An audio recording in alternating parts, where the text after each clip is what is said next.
Elə işlə məşğul olun ki, yəni necə işləyə-işləyə də sən istirahət eləyəsən. Həmişə deyirəm bazar günlər olur. Keçən bazar Natiqlə oturmuşam. Deyirəm Natiq, əsəbləşirəm. Deyirəm bazar günüdür.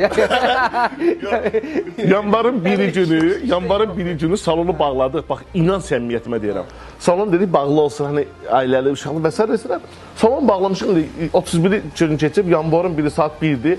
Gəldim şəhərə, bir baxdım, uşaqlar yavaş-yavaş yığışır. Bax, inan Allaha deyirəm, sahil filialın qabağında bir də baxdım, 7-8 nəfər uşaq yığışmışıq, belə edik.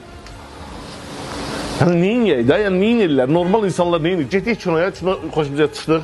Getdik, oturuq, yemək o deyir, nəsə o deyir. Axşam oldu, hamı getdi evinə. Səhər durmuşuq həmişə qaydasında. İş qaydasında. Çünki biz indi bəzilərə yenə deyirəm ki, o gənclərə biz bunu danışanda, sizin şansınız oldu seçmək, yox.